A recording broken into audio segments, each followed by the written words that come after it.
Hello guys, I hope you all are doing well. जो भी मेरे चैनल पे नए हैं, इस वीडियो को देख पा रहे हैं, प्लीज़ मेरे चैनल को सब्सक्राइब कर लो और मेरे वीडियोस को बिंज वॉच करो। ठीक है, क्योंकि आज का जो टॉपिक है एंटीऑक्सीडेंट, जिसके बारे में मैं बताने जा रहा हूँ आज, बहुत डिटेल में बात करूंगा, बहुत अच्छे से एक्सप्लेन करूंगा।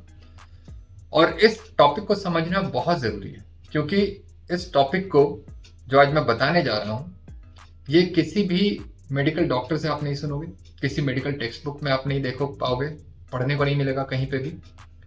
किसी भी हेल्थ कोच या फिटनेस इन्फ्लुएंसर, एक से एक बड़े बड़े हैं हमारे पास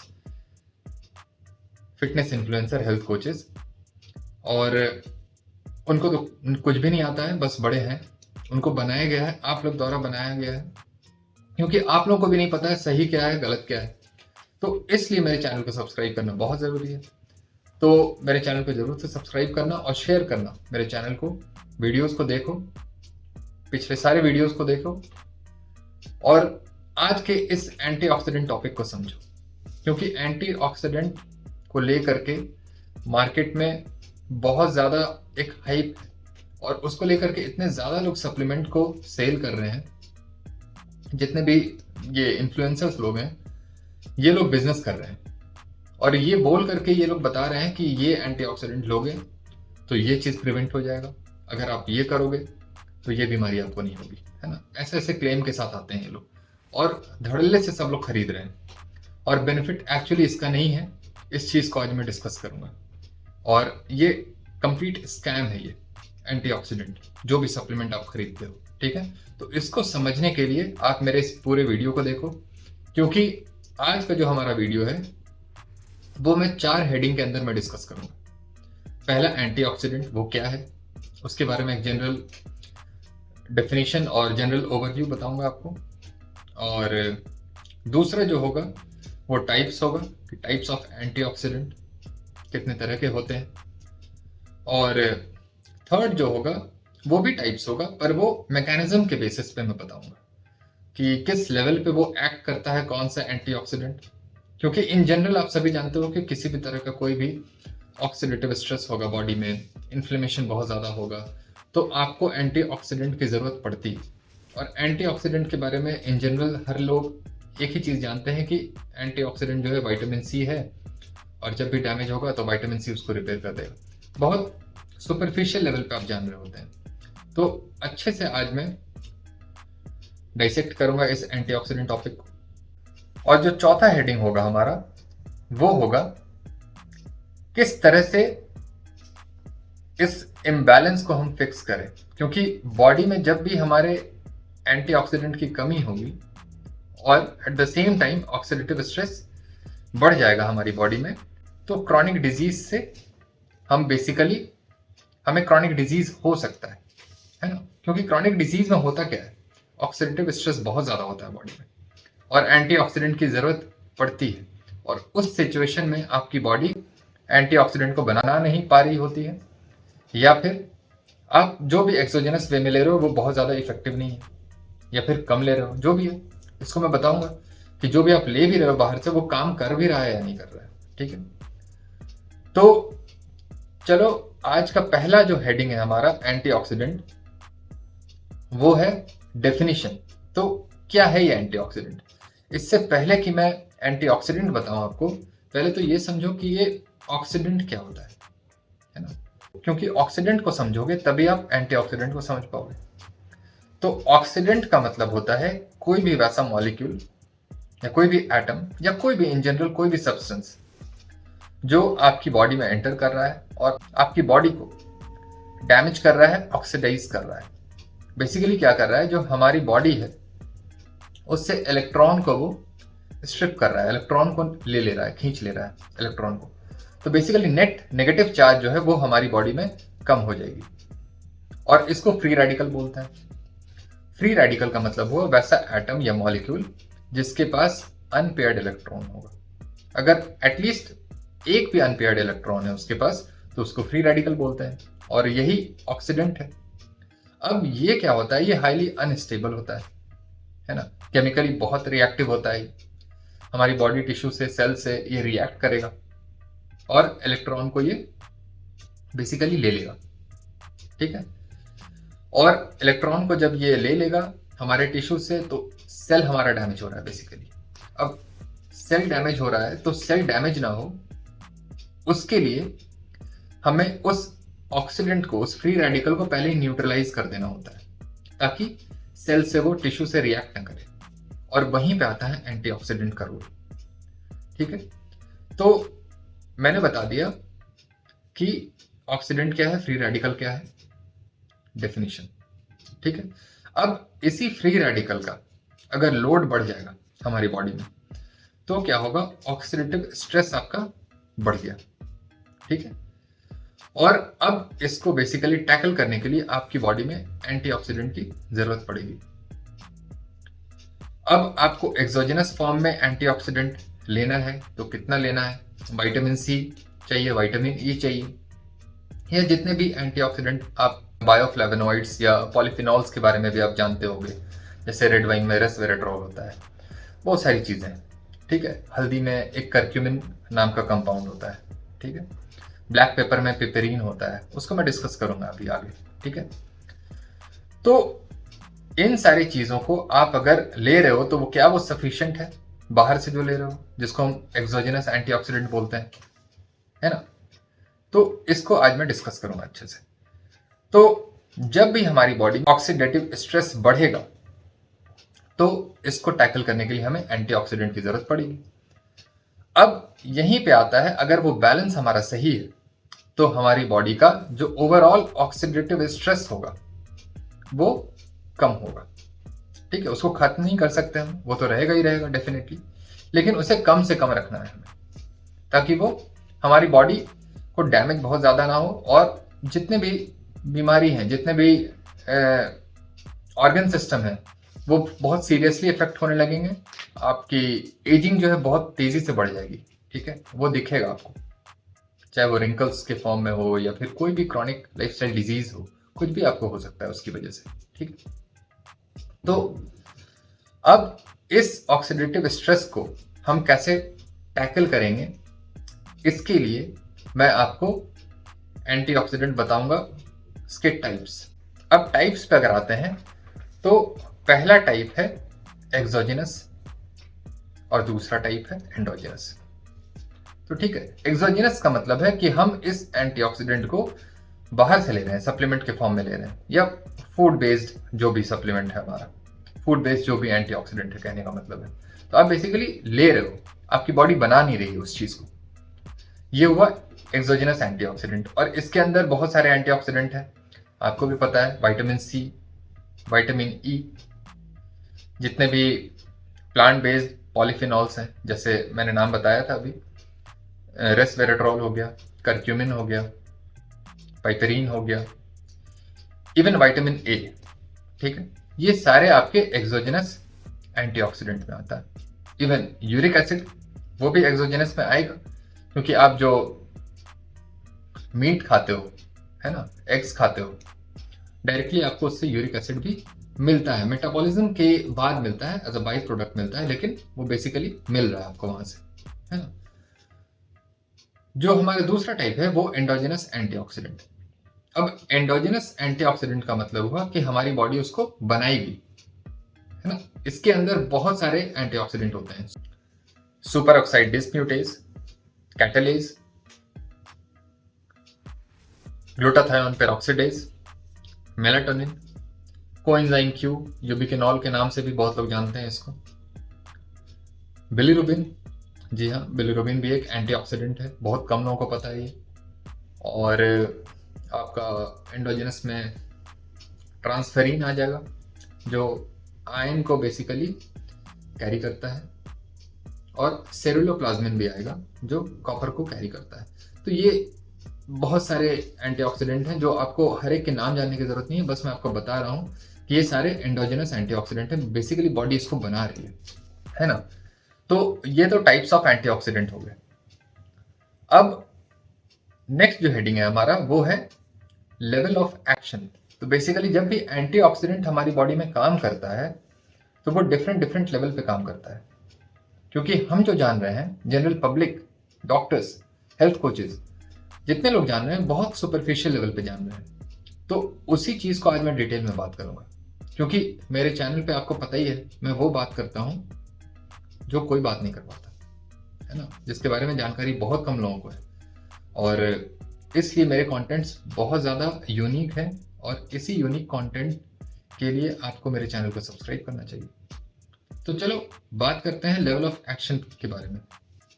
तो जो फर्स्ट लेवल है, क्योंकि यहाँ पे भी 4 लेवल ऑफ एक्शन है डिफेंस का, तो इन जनरल भी आप जैसे जानते हो हमारी बॉडी में different level of defence mechanism है। फर्स्ट लेवल पे second line of defence, first line of defence, इस तरह से इम्यून सिस्टम का जो, क्योंकि जब मैं इम्यून सिस्टम को कभी बताऊंगा तो उसमें मैं डिस्कस करूंगा first line of defence, second line of defence क्या है। उसी तरह से यहाँ पे भी है कि एंटीऑक्सीडेंट का फर्स्ट लेवल पे जो एक्शन है वो क्या है, सेकंड पे क्या है, थर्ड पे क्या है, इवन फिर फोर्थ पे क्या है। तो फर्स्ट जो है वो समझ लो आप प्राइमरी है, वो होना एकदम मस्ट है, और वो मोस्ट इंपॉर्टेंट है, सबसे ज्यादा क्रूशियल है। वो बेसिकली वो एंटीऑक्सीडेंट काम कुछ ऐसा कर रहा है कि हमारी बॉडी के अंदर फ्री रेडिकल का जो प्रोडक्शन है, जनरेशन है, उसको प्रिवेंट कर रहा है, उसको सप्रेस कर रहा है। और ये कंप्लीटली इसको इनहिबिट नहीं कर सकता, 100% ब्लॉक नहीं कर सकता, वो तो बनना ही बनना है डेफिनेटली, लेकिन कम से कम बने, वो काम होता है इस एंटीऑक्सीडेंट का, जिसको हम first level of antioxidant defence बोल रहे हैं। और यहाँ पे जो एग्जाम्पल है हमारे पास वो है ग्लूटाथायोन पेरोक्सिडेज, सुपर ऑक्साइड डिसम्यूटेज और कैटालेज, है ना। ये बेसिकली 3 जो एंटीऑक्सीडेंट्स हैं, ये 3 एंटीऑक्सीडेंट, ये फ्री रेडिकल को कम से कम बनने देंगे, मतलब ज्यादा बनने नहीं देंगे ये, तो बेसिकली बनने से ये रोक रहे हैं। तो अगर फ्री रेडिकल कम बनेगा तो कम से कम डैमेज भी पहुंचेगा आपकी बॉडी में, और कम से कम उसको न्यूट्रलाइज करने के लिए आपकी बॉडी में एंटीऑक्सीडेंट की जरूरत भी कम होगी, क्योंकि जब ज्यादा फ्री रेडिकल होगा तो उसको न्यूट्रलाइज करने के लिए भी ज्यादा एंटीऑक्सीडेंट होगा, जो सेकंड लेवल पे, जिसको मैं डिस्कस करूंगा अभी। तो ये फर्स्ट लेवल की बात हो गई। यहाँ पे क्या हो रहा है हमारा कि फ्री रेडिकल को वो जनरेट होने से कम कर रहा है या फिर प्रिवेंट कर रहा है ताकि कम बने। अब सेकंड लेवल ऑफ एक्शन में क्या है, डिफेंस में क्या है कि यहां पे बेसिकली फ्री रेडिकल हमारा बन गया। अब ये फ्री रेडिकल चेन को इनिशिएट ना करे, बेसिकली चेन को इलोंगेट ना करे, क्योंकि चेन इनिशिएट एक बार होगा, एक फ्री रेडिकल बनेगा तो बेसिकली दूसरे को डैमेज करेगा और फिर से और भी फ्री रेडिकल बनेगा, है ना। ये चेन रिएक्शन की तरह होता है कि अगर एक फ्री रेडिकल बना और उसको आपने किसी और एंटीऑक्सीडेंट से न्यूट्रलाइज नहीं किया, या आपकी बॉडी नहीं कर पाई उसको न्यूट्रलाइज, तो क्या होगा, अब बेसिकली चेन रिएक्शन से मल्टीपल फ्री रेडिकल का जनरेशन होगा। तो जो सेकंड लेवल पे जो काम आ रहा है हमारा एंटीऑक्सीडेंट का, वो बेसिकली चेन इनिशिएशन को रोक रहा है।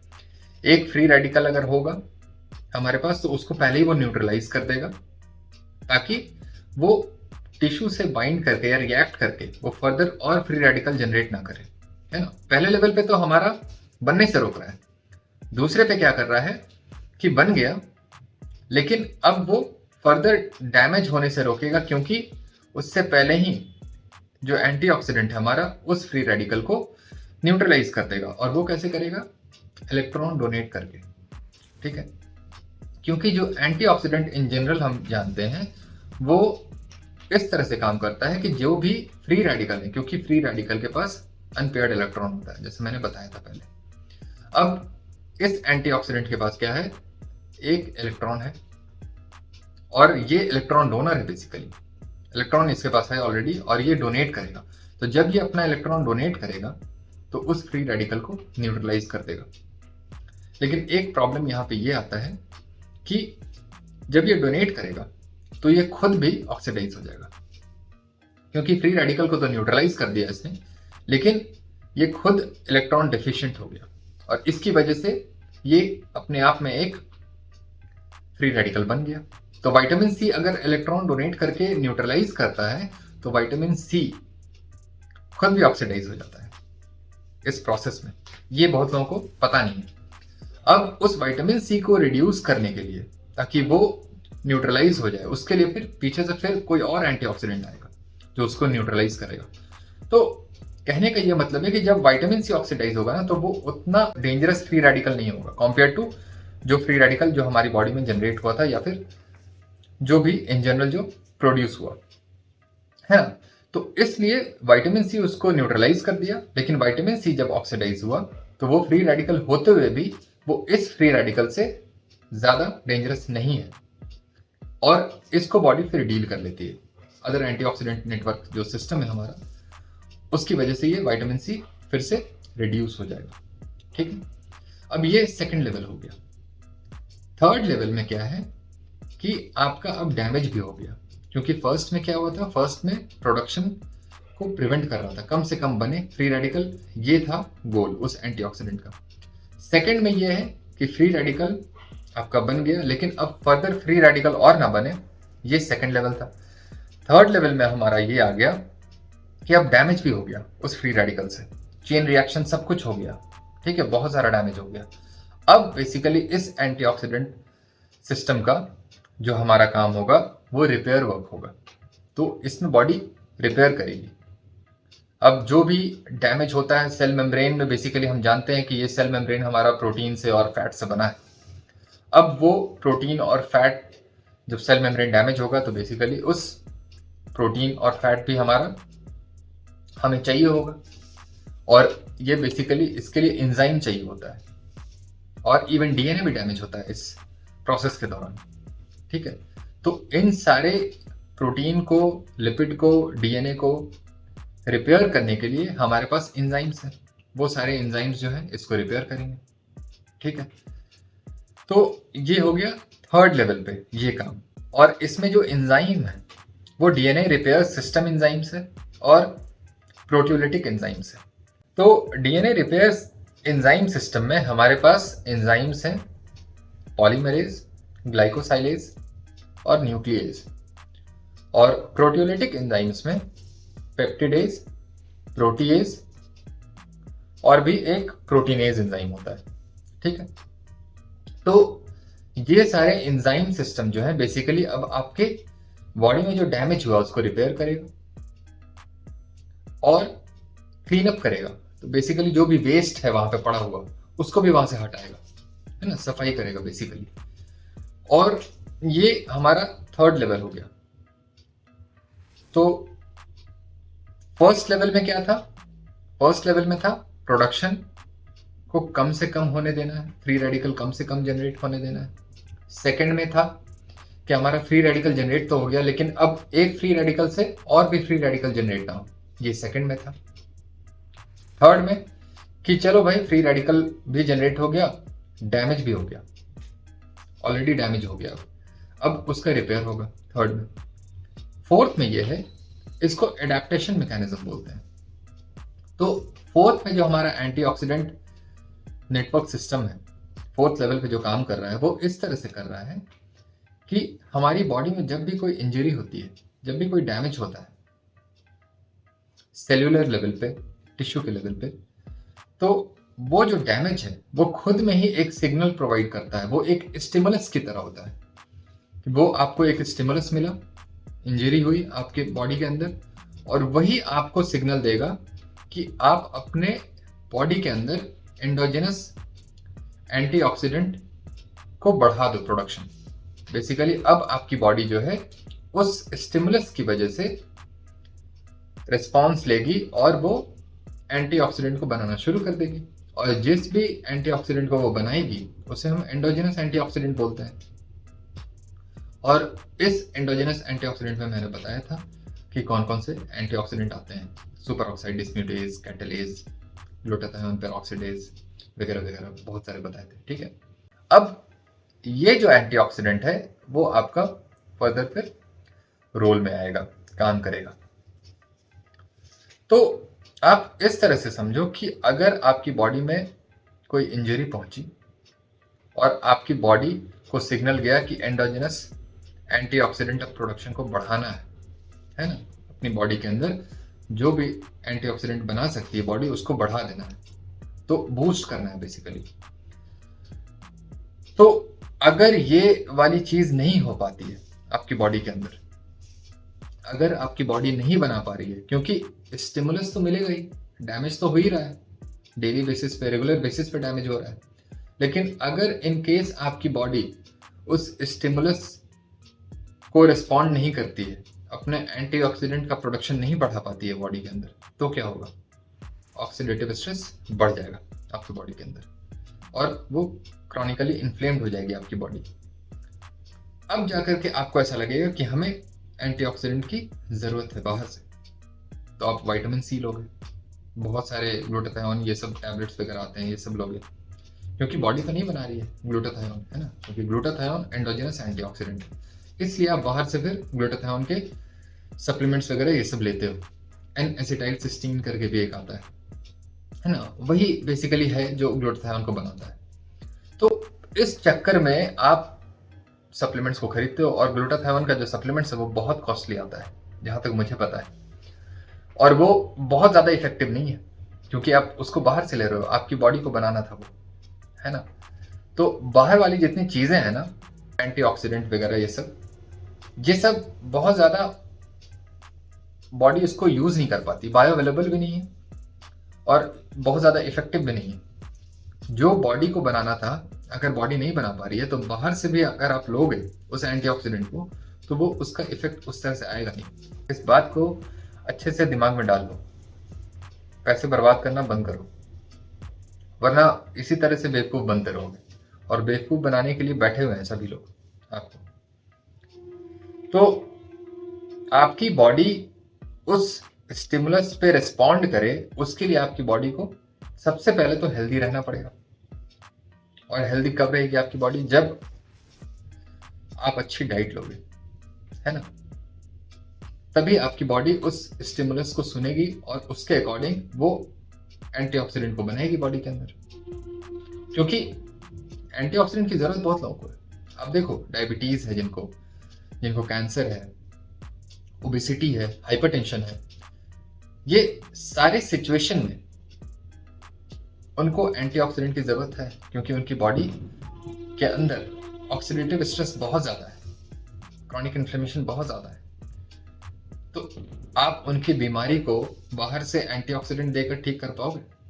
नहीं कर पाओगे, क्योंकि जिस लेवल का ऑक्सीडेटिव स्ट्रेस है, उस ऑक्सीडेटिव स्ट्रेस को टैकल करने के लिए उनके पास first level of antioxidant defence चाहिए, जहां पे मैंने बताया था कि वहां पे फ्री रेडिकल को कम से कम वो बनने देगा, मतलब कोशिश करेगा कि ना बने, लेकिन ऐसा पॉसिबल नहीं है, इसलिए वो कम से कम रखे। तो वो वाला फर्स्ट लाइन आपका डिफेंस ही अगर पुअर है, क्योंकि आपकी डाइट अच्छी नहीं है, बॉडी तो बना नहीं रही, तो अब जो फर्दर जो डाउन द लाइन आपका जो सेकेंड लाइन डिफेंस है, थर्ड लाइन डिफेंस है, वो बहुत ज़्यादा इफेक्टिव नहीं होगा आपके लिए, क्योंकि सेकेंड लाइन में मैंने बताया vitamin C, vitamin E, vitamin A, ये सारी चीज़ें आती हैं। तो अब आप अगर कितना भी विटामिन सी ले लोगे, क्योंकि आपका फर्स्ट लाइन डिफेंस पुअर है, क्योंकि आपकी डाइट पुअर है, आप हेल्दी नहीं हो, तो अब आपका सेकेंड लाइन जो डिफेंस होगा ना, वो भी बहुत ज़्यादा आपके लिए इफेक्टिव नहीं होगा। आपकी जो बर्डन है, आपका जो डिजीज का बर्डन है, उससे वो आपको बाहर नहीं निकाल पाएगा, है ना। तो जो फर्स्ट लाइन ऑफ डिफेंस है, उस पर आपको ध्यान रखना है, और उस एंटीऑक्सीडेंट के पीछे आप भागोगे, तो उसके पीछे भागोगे तो आपको उसके लिए प्रॉपर डाइट लेनी होगी, आपको हेल्दी रखना होगा अपनी बॉडी को, है ना। तो ये जो फोर्थ लाइन है डिफेंस, यहीं पे आता है उस प्लांट बेस्ड एंटीऑक्सीडेंट पॉलीफिनॉल्स का, फ्लेवोनॉइड्स का, जहाँ पे बहुत सारे पॉलीफिनॉल्स होते हैं, क्वेरसेटीन, है ना, एंथोसाइनिन, करक्यूमिन, रेस्वेरेट्रॉल, पाइपेरिन, ये सारे पॉलीफिनॉल्स हैं, फ्लेवोनॉइड्स हैं, जिनके बारे में ऐसा मार्केटिंग किया गया है कि ये सारे एंटीऑक्सीडेंट बहुत पोटेंट हैं, लेकिन एक्चुअली ये एंटीऑक्सीडेंट है नहीं। ये बेसिकली स्टिमुलेट करता है आपकी बॉडी के अंदर, एक ट्रिगर का काम करता है, और जब भी आप इसको लेंगे ना, तो आपकी बॉडी के अंदर एक स्टिमुलस जाएगा कि हमें अपने एंटीऑक्सीडेंट के प्रोडक्शन को बढ़ाना है, क्योंकि ये फॉरेन सब्सटेंस है, प्लांट का जो भी हमारा जो पॉलीफिनॉल्स है, ये हमारी बॉडी के लिए फॉरेन है, और उस फॉरेन सब्सटेंस के अंदर जाने से हमारी बॉडी के अंदर एक ट्रिगरिंग फैक्टर की तरह ये काम करता है और हमारी बॉडी को ऐसा लगता है कि अब हमें एंटीऑक्सीडेंट की जरूरत है, क्योंकि ये फॉरेन बॉडी आ गई हमारी बॉडी के अंदर। ठीक है, अब उसके रिस्पॉन्स में, अब उस पॉलीफेनॉल के रिस्पॉन्स में हमारी बॉडी एंटीऑक्सीडेंट को बनाएगी और तब जाकर के आपको एंटीऑक्सीडेंट का बेनिफिट मिलेगा। तो डायरेक्टली आपको बेसिकली ये सारे पॉलीफेनॉल से एंटीऑक्सीडेंट इफेक्ट नहीं मिल रहा है। वो अगर उसके रिस्पॉन्स में अगर आपकी बॉडी एंटीऑक्सीडेंट को बना रही है, तभी आपको ये सारे पॉलीफेनॉल्स का एंटीऑक्सीडेंट इफेक्ट मिलेगा। और आपकी बॉडी बनाएगी कब? जब आपकी बॉडी हेल्दी होगी। तो आप खुद सोचो, ये प्लांट बेस्ड पॉलीफेनॉल्स और फ्लेवोनॉइड्स के चक्कर में आप लोग इतने सप्लीमेंट्स के पीछे भागते हो और खरीद कर खाते रहते हो। आप खुद सोचो, कहीं से भी ये वर्क करेगा? क्योंकि मैंने बताया, एंटीऑक्सीडेंट को इफेक्टिव होने के लिए फर्स्ट लाइन ऑफ एंटीऑक्सीडेंट जो डिफेंस मैंने बताया, वो स्ट्रांग होना चाहिए। और वो स्ट्रांग तभी होगा जब आपकी डाइट अच्छी होगी। अब डाइट अच्छी होगी का मतलब होता है कि क्या खाएं। अब इसको तो मैंने बहुत बार बताया हुआ है। खाने में आपको मोस्टली एनिमल फूड्स लेना है, मीट, एग्स, फिश, ये सारी चीजों को खाना है ज्यादा से ज्यादा। मोर देन 80 to 90% के अराउंड खाना है इसको। बाकी जो 10% है आप इधर उधर थोड़ा बहुत कुछ भी आप खा सकते हो, है ना। अब 10% में आप रोटी चावल ना ही इंक्लूड करो तो अच्छा है। लिटिल बिट अमाउंट में आप वेजिटेबल्स ऐड कर सकते हो जो स्टार्ची नहीं है। डेफिनेटली कार्बोहाइड्रेट आपको नहीं लेना है डाइट में। सबसे इंपॉर्टेंट चीज है कि आपको ऑयल को यूज नहीं करना है खाने में। जो भी मार्केट में ऑयल है, किसी भी तरह का रिफाइंड ऑयल है या इवन आप कोई भी ऑयल ले रहे हो बॉटल के अंदर, वो यूज नहीं करना है। क्योंकि ऑयल का मतलब होता है रूम टेम्परेचर पे जो फैट लिक्विड है वो है ऑयल, और ऑयल ऑलरेडी ऑक्सीडाइज्ड। तो आपकी बॉडी के अंदर वो ऑक्सीडेटिव स्ट्रेस को ऐसे ही बढ़ा देगा। तो उसको तो नहीं खाना है, क्योंकि ऑलरेडी हमारा बढ़ा हुआ है, अब और बढ़ जाएगा उसको खाने से। तो आपको एनिमल फैट को यूज करना है, जिसमें बटर आएगा, घी आएगा, और जो भी एनिमल, अगर आप जो भी आप मीट खाते हो, मटन लेते हो, चिकन लेते हो, उसके फैट को खाना है। ठीक है, तो कीटोजेनिक डाइट, कार्निवोर डाइट, इन सारे पे मैं ऑलरेडी डिस्कस कर चुका हूँ। पॉडकास्ट आप सुन लेना, सभी समझ में सब कुछ आ जाएगा आपको कि डाइट को कैसा रखना है। तो डाइट पे ध्यान दो और अपनी बॉडी को हेल्दी रखो। एंटीऑक्सीडेंट आपकी बॉडी बनाएगी, और जब बनाएगी तो जो भी, क्योंकि आपका फर्स्ट लेवल जो डिफेंस है वो स्ट्रांग होगा, तो आपको सेकंड और थर्ड और ये सारे फर्दर जो है उसकी रिक्वायरमेंट कम हो जाएगी। और जो भी एक्सोजेनस सप्लीमेंट है एंटीऑक्सीडेंट के, वो आपका सेकंड में ही तो बिलोंग कर रहा है। विटामिन सी, ये सारी चीजें आप खा रहे हो, या प्लांट बेस्ड पॉलीफिनॉल जो फोर्थ लेवल डिफेंस पे मैंने बताया उसको, है ना।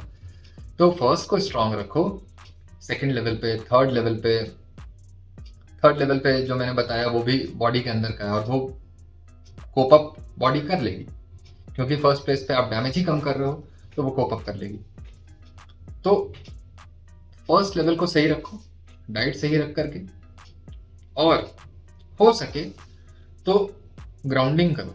ग्राउंडिंग का मतलब बेयर फुट जो होता है ना, बेयर फुट आप ग्रास पे, ग्राउंड पे आप कांटेक्ट बना के रखो डेली बेसिस पे। उससे क्या होगा, आपकी बॉडी के अंदर एंटीऑक्सीडेंट इफेक्ट मिलेगा, क्योंकि जो अर्थ का सरफेस है वो नेगेटिवली चार्ज है, और हमारी बॉडी में जब ऑक्सीडेटिव स्ट्रेस ज़्यादा होता है तो हमें उस समय इलेक्ट्रॉन चाहिए होता है, और क्योंकि अर्थ सरफेस पे नेगेटिव चार्ज बहुत ज़्यादा है, तो वो डायरेक्ट ट्रांसफर होगा हमारी बॉडी के अंदर अर्थ के सरफेस से। तो खाली पाँव चलना वगैरह ये सब कर सकते हो, क्योंकि कंटिन्यूसली हम शूज़ में, सैंडल्स में रहते हैं, घर पे भी रहते हैं, तो वो ये बहुत ही अच्छा कंडक्टर तो है नहीं, इलेक्ट्रॉन तो कंडक्ट होगा नहीं, जो हमारा जो सीमेंट का और ये सब ईंटे का जो घर है। तो इसकी वजह से कंटिन्यूसली हम आइसोलेटेड रहते हैं अर्थ के सरफेस से, और इसकी वजह से भी ऑक्सीडेटिव स्ट्रेस बढ़ता है। तो एंटीऑक्सीडेंट का बेनिफिट बेसिकली आपको दो जगह से मिलती है, एक आपके डाइट से और वो डाइट बेसिकली क्योंकि आपको सपोर्ट कर रहा है एंडोजेनस एंटीऑक्सीडेंट को बनाने में, और दूसरा ग्राउंडिंग से, खाली पांव जब आप अपने धरती पे रखते हो, अर्थ के सरफेस पे रखते हो, तब आपको वहां से भी डायरेक्टली इलेक्ट्रॉन मिल जाता है, क्योंकि आपको बेसिकली इलेक्ट्रॉन ही तो चाहिए। विटामिन सी जो सेकंड लेवल पे मैंने बताया एंटीऑक्सीडेंट, वो क्या कर रहा है, वो आपको इलेक्ट्रॉन दे रहा है, इलेक्ट्रॉन डोनर है वो। तो अर्थ सरफेस भी इलेक्ट्रॉन डोनर है। तो अगर आप खाली पांव रहोगे तो वहां से भी आपको डायरेक्टली इलेक्ट्रॉन मिल जाएगा। तो इन दो चीज़ों को अगर आप इनकॉर्पोरेट करते हो अपने लाइफस्टाइल में, अच्छी डाइट और ये ग्राउंडिंग, तो एंटीऑक्सीडेंट बेनिफिट आपको सारा मिल जाएगा जो चाहिए। बाकी का जो थोड़ा बहुत अमाउंट में विटामिन सी है, ये है, वो तो डाइट के थ्रू आप ले ही रहे हो। 500 मिलीग्राम का सप्लीमेंट आप लेते हो विटामिन सी का, उसको डेली बेसिस पे आप 3 से 4 टैबलेट्स भी लोग खाते हैं। मैं तो बहुत सारे जिम गोअर्स को देख रहा हूँ कि वो विटामिन सी को दिन भर में 3 से 4 टैबलेट खा रहा है 500 मिलीग्राम का। क्या फायदा? कोई फायदा नहीं, नुकसान पहुंच रहा है उससे आपको। और अब इसके नुकसान के बारे में मैं आपको कभी और बताऊंगा। विटामिन सी के जो हाई डोज में जो लेने का जो बहुत एक हैबिट है, एक नॉर्म बन गया है अभी, इससे बहुत नुकसान पहुंच रहा है बॉडी को। इसको मैं कभी और डिस्कस करूंगा। तो आप खुद सोचो कि एंटीऑक्सीडेंट जो आप बाहर से लेते हो वो हमारी बॉडी में कोई काम का नहीं है बहुत ज़्यादा। इसलिए कभी भी एंटीऑक्सीडेंट को आप किसी भी क्रॉनिक लाइफस्टाइल डिजीज को मैनेज करने में फर्स्ट लाइन ट्रीटमेंट के तौर पे यूज नहीं करते हो। देखो कहीं पे भी आप किसी भी डायबिटीज पेशेंट में, कैंसर पेशेंट में कभी भी एंटीऑक्सीडेंट दे करके कोई ट्रीटमेंट किया जा रहा है क्या? नहीं किया जा रहा है, क्योंकि वर्क नहीं करता वो। हमारा जो बॉडी का जो एंटीऑक्सीडेंट हमें इफेक्ट चाहिए वो एंडोजेनस एंटीऑक्सीडेंट से ही मिल जाता है, और उसी से मिलना चाहिए, वही हमारे लिए इफेक्टिव है। बाकी ये बाहर वाली चीजें काम नहीं करती। इसलिए स्कैम से बचो, है ना। बहुत स्कैम है, बहुत फ्रॉड्स हैं मार्केट में। मेरे चैनल को सब्सक्राइब करो, तब जाकर आपको समझ में आएगा कि मेरे जैसे लोग मिलेंगे नहीं आपको जनरली ऑनलाइन। तो आप सोशल मीडिया पे देख रहे हो इतने सारे गुरु को, हेल्थ कोचेस को, बड़े बड़े लोग हैं ये लोग। मेरे चैनल को सब्सक्राइब करो और वीडियोस को शेयर करो, ठीक है। पब्लिक हेल्थ स्टैटिस्टिक्स देखो, ट्रेंडिंग में क्या है? Diabetes, obesity, hypertension, cancer, heart disease. Trending में क्या होना चाहिए? मेरे वीडियोस, है ना। तो मेरे वीडियोस को शेयर करो, कमेंट करो, लाइक करो। कैसा लगा ये वीडियो कमेंट करके बताना मुझे। आप सभी और भी कोई टॉपिक ऐसे आपको चाहिए होंगे तो मुझे आप बताओ, मैं उस पर बनाऊंगा और बहुत जल्द आपसे मिलूंगा फिर, ठीक है। Take care, bye bye.